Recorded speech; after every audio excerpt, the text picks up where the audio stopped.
Olá, caros alunos, alunas e visitantes, sejam todos bem-vindos a esta videoaula. E hoje eu vou falar sobre um assunto que aparece com certa frequência no Enem e em alguns vestibulares, é a Lei de Coulomb. Mas quem é Coulomb e o que é essa lei? Eu vou explicar para você. Já para adiantar, eu posso dizer que, assim como a gravidade está para Newton, a eletrostática ou a eletricidade também estão para Coulomb. Por que podemos dizer isso? Eu vou explicar para você. Então, sem mais delongas, vamos lá.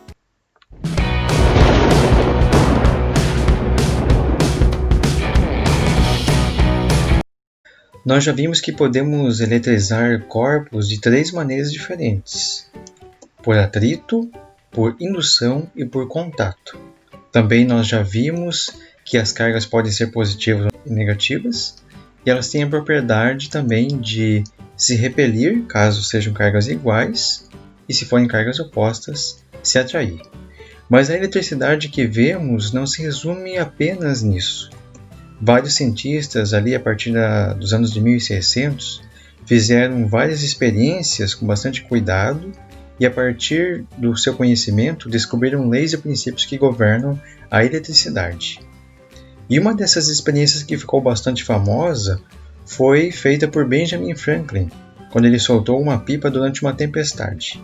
Ele fez isso para provar que a eletricidade podia mesmo ser transmitida de um lugar para o outro. Sem querer ou não, ele acabou conseguindo um conhecimento para possibilitar a construção de para-raios, algo vital para proteger nossos equipamentos durante tempestades elétricas.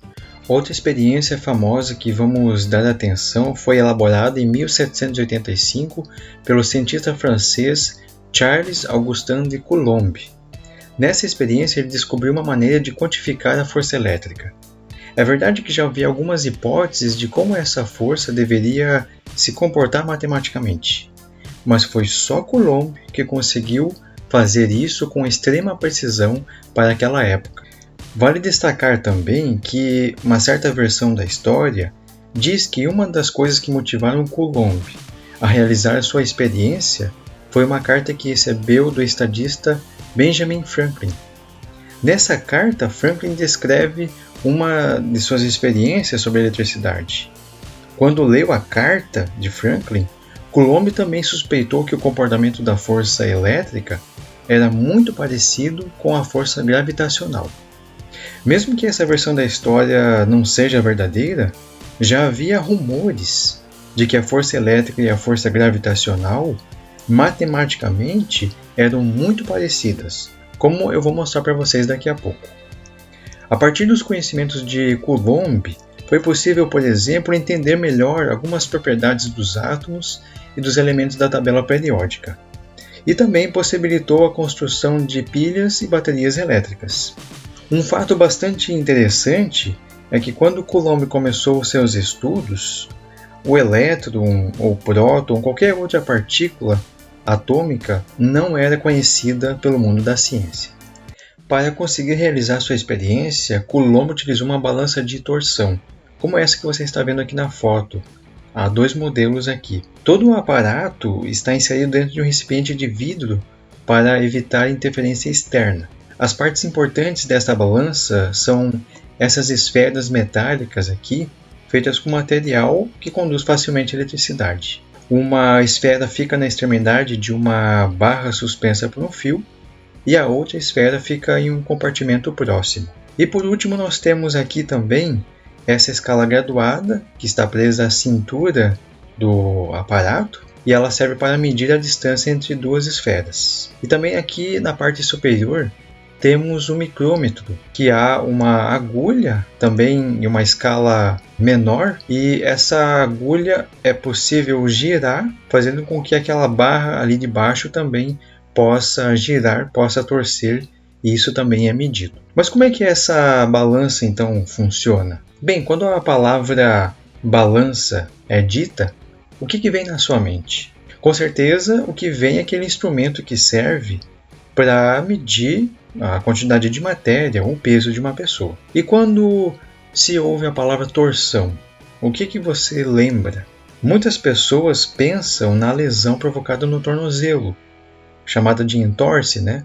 Também ocorre torção no joelho, no pulso, mas a do tornozelo talvez seja uma das mais comuns. E quando se fala nesse tipo de torção, se fala de um mau jeito que ocorre, um alongamento exagerado dos tendões ou mesmo torção dos ligamentos. E quanto maior a torção, é claro, maior a dor. Então a ideia da balança de torção é exatamente medir o grau de alongamento de um objeto suspenso por um ligamento, como uma corda ou um barbante. Aqui temos um exemplo, sei como é que essa balança de torção funciona na prática. Aqui temos então as duas esferas e a experiência de Coulomb, depois eu vou mostrar, você eletriza duas esferas com cargas iguais e cargas iguais se repelem. Então, com aquela escala graduada ali da cintura, é possível você ver quão distante elas estão. É possível medir esse valor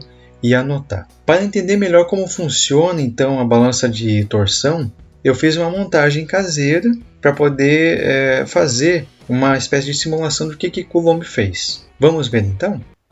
Temos aqui então a nossa balança de torção caseira.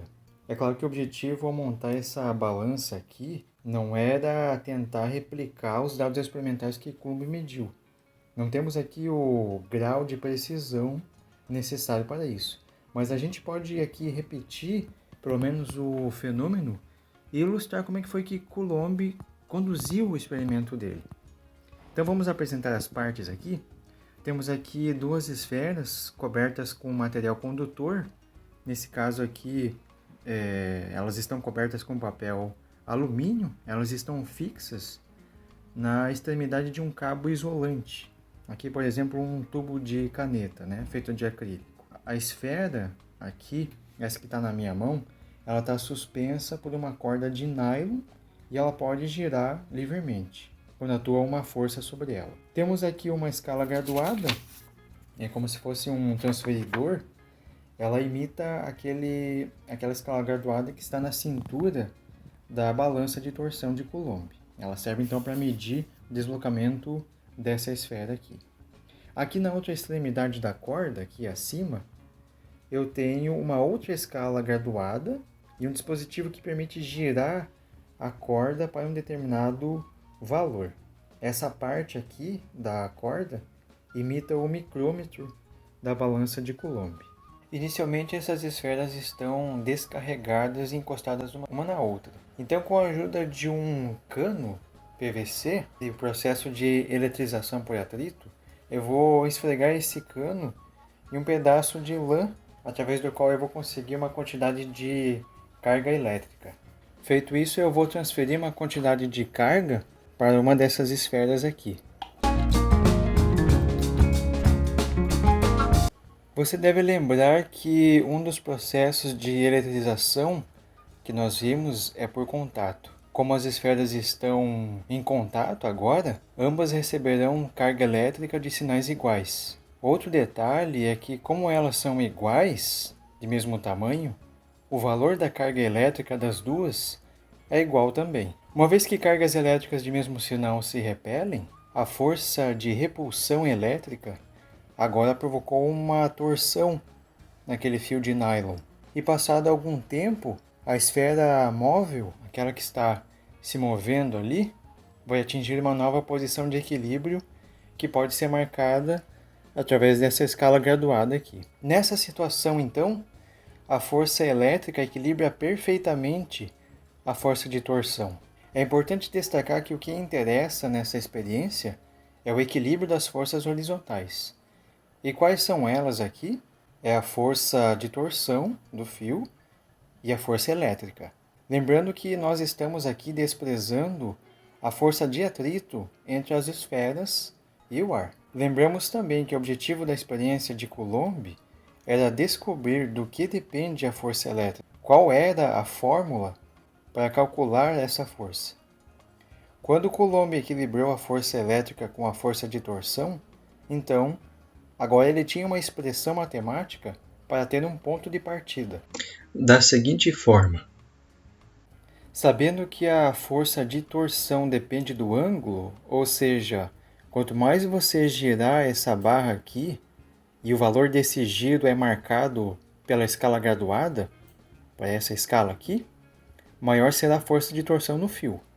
Então, sabendo disso, Coulomb fez o registro desses valores da seguinte forma. Ele primeiro encontrou 36 graus na escala maior como distância inicial entre as esferas. E para obter a segunda medida, ele se perguntou quanto que ele precisava torcer o fio para que aquela distância inicial de 36 graus caia pela metade, ou seja, 18 graus. Ele marcou na escala graduada menor, essa que está aqui em cima. Ele teve que torcer o fio no ângulo de 126 graus, sentido oposto, para reduzir a metade da distância entre as esferas. Então ele chegou em uma relação matemática através do seguinte raciocínio. Se o ângulo de torção total é a soma então do ângulo do micrômetro, 126 graus, com o ângulo que separa as esferas, 18 graus, então encontramos 144 graus. Coulomb notou que 144 é igual a 4 vezes 36 graus. E onde foi que você viu esse 36 pela última vez? É exatamente a distância que separava as esferas inicialmente. Então a conclusão de Coulomb foi a seguinte. Se a distância entre as esferas caiu pela metade, então a força elétrica de repulsão entre elas aumentou 4 vezes. E esse 4 aí é exatamente aquele fator 4 que vimos agora há pouco, mostrando quanto mais torção ele teve que fazer no fio para diminuir a distância entre as esferas pela metade.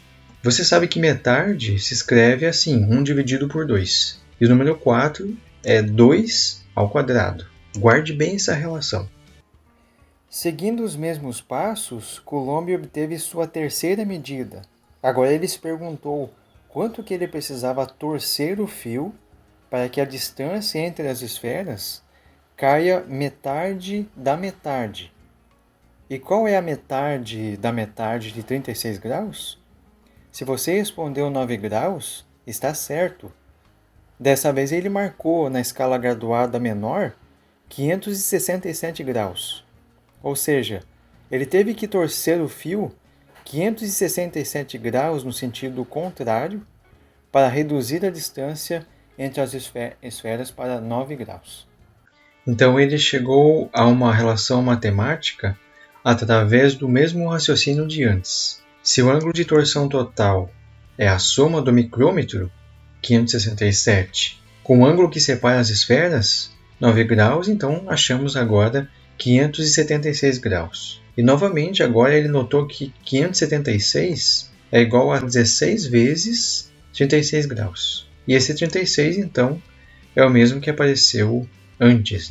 Coulomb chegou então a uma conclusão parecida com antes. Se a distância entre as esferas caiu metade da metade, a força elétrica de repulsão entre elas aumentou 4 vezes 4, ou seja, 16 vezes. Você sabe que metade da metade se escreve como sendo 1 meio vezes meio, que é igual a 1 quarto. E você sabe que o número 16 é igual a 4 ao quadrado. E o que exatamente isso quer dizer? Como já se suspeitava antes, a conclusão a que Coulomb chegou foi que a força elétrica entre as esferas variava com a proporção inversa do quadrado da distância entre elas. Para deixar isso mais claro, vamos fazer então um resumo do que Coulomb descobriu? Então acompanhe o esquema a seguir.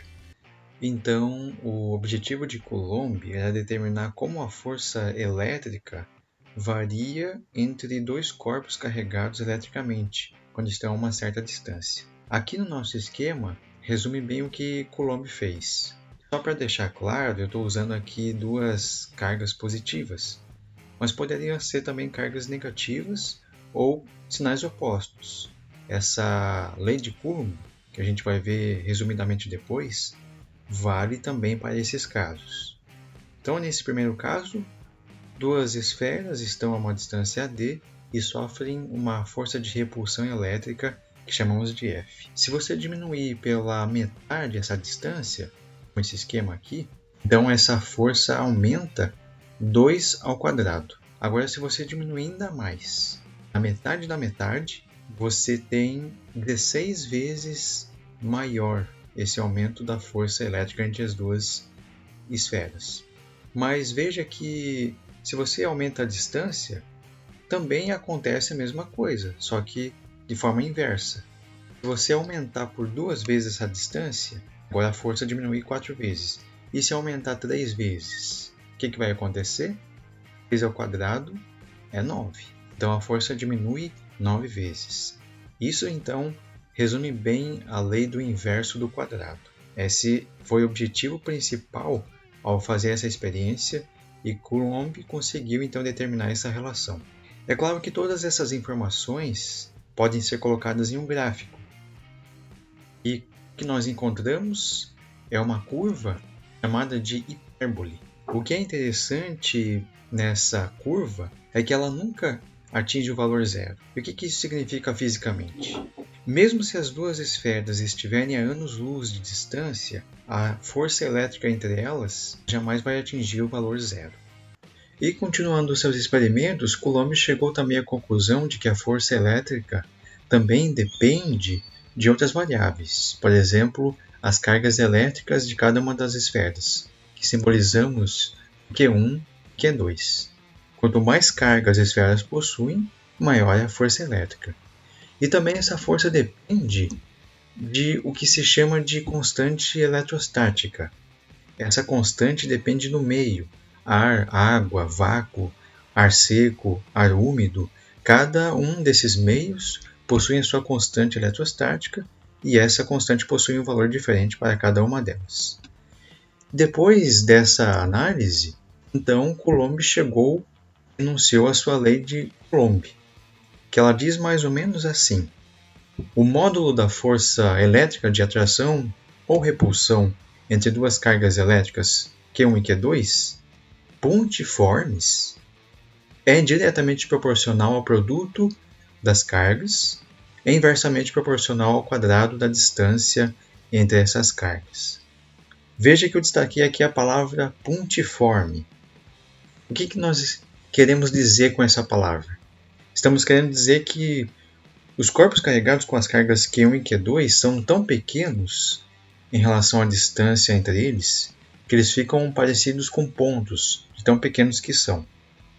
Essa lei, a lei de Coulomb, deixa de ser válida quando os corpos carregados estão em movimento, porque a lei de Coulomb lida com força eletrostática, então as cargas elétricas precisam estar em repouso. E também a palavra pontiforme deixa claro que essa lei deixa de valer quando os corpos carregados são grandes, quando comparados à distância entre eles. Matematicamente, todas essas palavras aí são resumidas nessa expressão matemática. F é o valor da força elétrica, K é a constante eletrostática, Q1 e Q2 são as cargas elétricas dos corpos e D é a distância entre esses corpos. E você lembra que no início desse vídeo eu falei para você que a gravidade está para Newton, assim como a eletrostática está para Coulomb?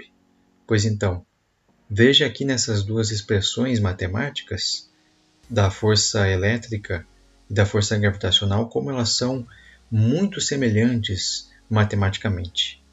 Veja que as duas forças variam de acordo com o inverso do quadrado da distância. E fisicamente nós vimos que isso significa que elas podem estar a anos-luz de distância, né? Mas elas podem interagir através da gravidade, ou se estiverem eletricamente carregadas, elas interagem via força elétrica, seja de atração, se tiverem cargas opostas, ou de repulsão para cargas iguais. Veja aqui a força gravitacional. A força gravitacional depende da quantidade de matéria. E a força elétrica, por outro lado, depende das cargas elétricas envolvidas. Uma outra diferença também é que a força gravitacional, até onde está comprovado, ela só pode ser atrativa. Só corpos se atraem. Enquanto que a força elétrica não. Você pode ter ela tanto de atração ou repulsão, dependendo do sinal das cargas envolvidas. E a força gravitacional também não depende do meio, né? Depende apenas de uma constante gravitacional que é universal e igual para qualquer ambiente. Já a força elétrica, ela depende do meio em que ela está. Bom, pessoal, então eu espero ter deixado claro para vocês a maneira que Coulomb chegou às suas conclusões e como ele anunciou a lei de Coulomb. Em um próximo vídeo eu pretendo mostrar como aplicar essa lei de Coulomb para resolver alguns exercícios. Então é isso. Até lá!